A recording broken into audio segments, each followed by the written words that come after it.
सुनील जी, जिस तरह से रुचि जी ने बताया कि फीमेल्स की बात करी, विमेंस की बात करी, हमने भी देखा कि भाई जो इंडिया का और अगर हम बांग्लादेश का डेटा देखते हैं तो तकरीबन यहाँ पे जो विमेन काम करती हैं वो तकरीबन 20% के आसपास है, वहाँ पे 30% से भी ज्यादा हैं, यानी कि शायद एग्जैक्ट अगर मैं बात करूँ तो 37 के आसपास की ये फिगर आती है। तो क्या ये जो रुचि कह रही हैं कि वहां पे विमेन भी जो है वर्किंग में आ गई हैं, इसलिए देश ज्यादा रफ्तार से बढ़ रहा है, क्या इस कारण को एक बड़ा कारण हमें मानना चाहिए? No, definitely what Ruchi ji is saying is absolutely one of the factors which may be responsible for this particular thing. But then I would like to give you my perspective of the sir things. Hindi में हम बात करेंगे, हमारा channel हाँ, हिंदी जरूर भाषी है। या सो रविंद्र जी, मैं इसमें ये कहना चाहूँगा कि देखिए, हमें कोई बांग्लादेश से कोई फाइट नहीं है, नॉट जस्ट बिकॉज कि हमारा नेबर है या फ्रेंडली कंट्री, पर अदरवाइज ऑल्सो अगर आपको सीखना तो दुश्मन से सीख सकते हैं, उसमें कोई ऐसी बात नहीं है। दोस्त से सीखें, दुश्मन से सीखें, किससे भी सीखें, बट देन सीखना जरूर चाहिए हमारे को।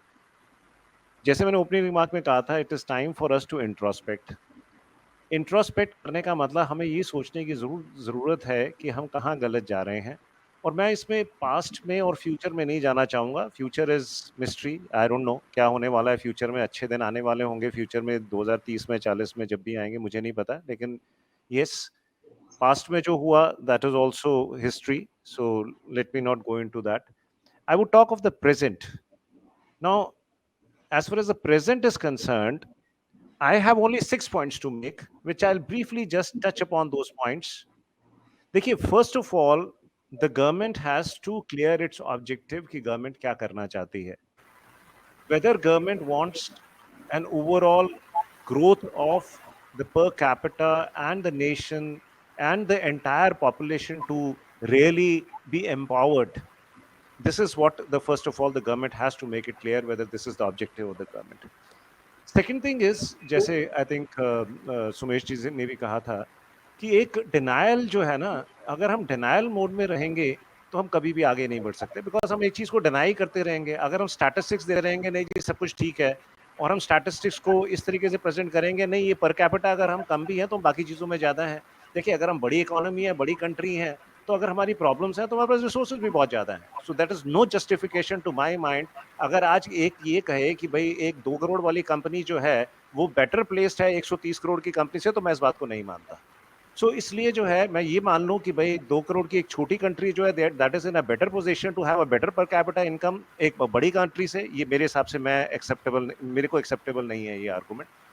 नाउ सो स्टैटिस्टिक्स देना या एक जस्टिफाई करना is not sufficient.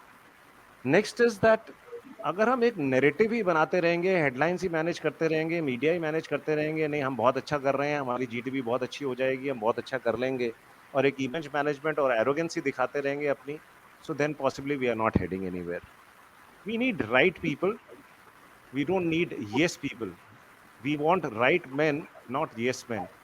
Unfortunately, the what has happened is that अगर हम ये देखें कि जो भी persons at the key places हैं, let us see their capability and competence, whether they have the competence to be thinking in the right, do they have, उनके पास ठीक विजन भी है कि नहीं है, और उतनी competence भी है कि इसको आगे बढ़ाने के लिए, देश के लिए कि है कि नहीं है।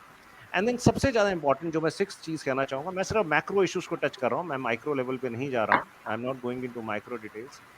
मैक्रो इश्यूज में किसी भी इकोनॉमी को, किसी कंट्री को, किसी इंडस्ट्री को स्ट्राइव करने के लिए जो है आपको एक इकोसिस्टम चाहिए होता है।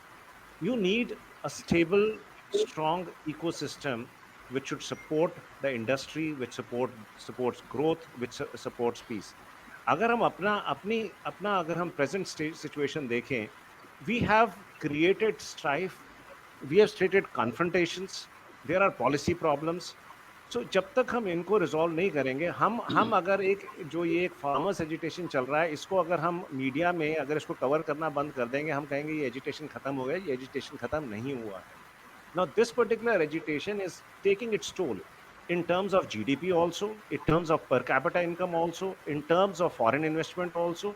So all these things, and it is not just farmers agitation, ये खाली farmers agitation की बात नहीं है।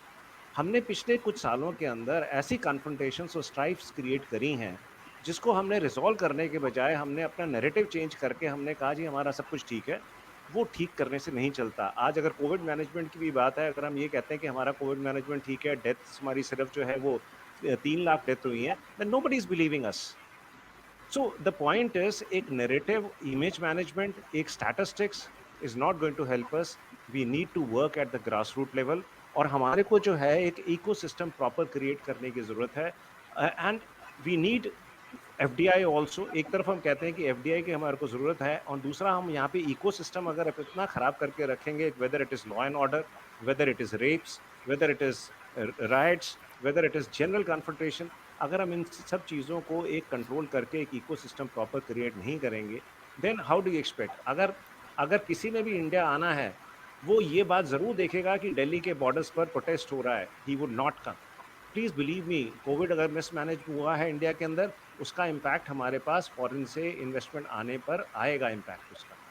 अगर हम डेथ की नंबर अगर हम कहेंगे 3 लाख है, वेयर एज द अगर हम डिनाई करते रहेंगे या फॉरेन मीडिया को हम उनके साथ जी, डिनाई करेंगे, यानी कि सुनील जी, आपका ये कहना है कि हमें सिर्फ और सिर्फ कॉस्मेटिक मैनेजमेंट की तरफ नहीं चलना है, ऊपरी ऊपरी चमकाना नहीं है, हमें इंटरनल सर्जरीज भी जो करने की आवश्यकता है तो वो की जानी चाहिए।